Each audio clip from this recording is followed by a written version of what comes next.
എല്ലാവരും എന്നോട് ചോദിക്കാറുള്ള ഒരു കാര്യം, എന്നെ കാണുമ്പോഴേ എല്ലാവരും ചോദിക്കും, നെറ്റിയിൽ എന്താണ് ഈ സൂര്യൻ ഉദിച്ച പോലെ ഒരു പാടുന്നത്, ഈ പാട് നെറ്റിയിൽ എന്താണ് ഈ സൂര്യൻ ഉദിച്ച പോലെ ഒരു പാടെന്ന് എല്ലാവരും ചോദിക്കാറുണ്ട്.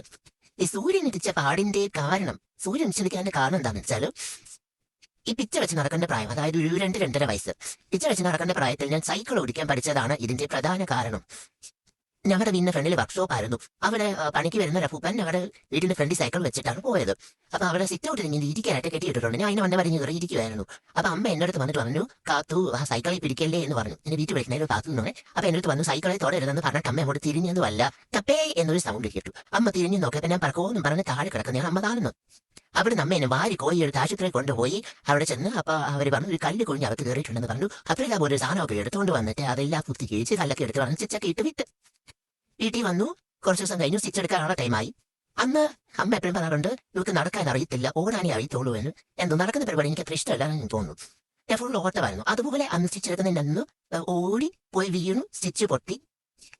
അവിടുന്ന് പിന്നെ അമ്മ എല്ലാം കൂടെ വാരി കോരി എടുത്തോണ്ട് ആശുപത്രിയിൽ കൊണ്ടുപോയി. അന്ന് ചെന്നപ്പോൾ അവർ പറഞ്ഞു മരവിപ്പിക്കത്തില്ല. ആ പൊട്ടി സ്റ്റിച്ചിനകത്തോടെ അവർ ഒന്നും കൂടി കുത്തി തയ്ച്ചു. ഞാൻ വിളിക്കാത്ത ആൾക്കാരില്ല.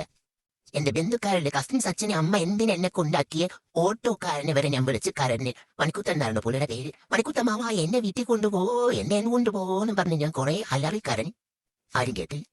അവര് കുത്തി ഇറക്കി സൂചി അവനെ തയ്യലക്കിയിട്ട് വിട്ടു. ഇതാണ് ഈ സൂര്യൻ വെച്ച് നിൽക്കുന്നതിന്റെ കഥ. ഇനി ആരും ദൈവത്തെ ഓർത്ത് എന്നോട് ചോദിക്കാൻ എനിക്ക് കഥ എക്സ്പ്ലെയിൻ ചെയ്യാൻ എനിക്ക് വയ്യാത്തതുകൊണ്ടാണ്.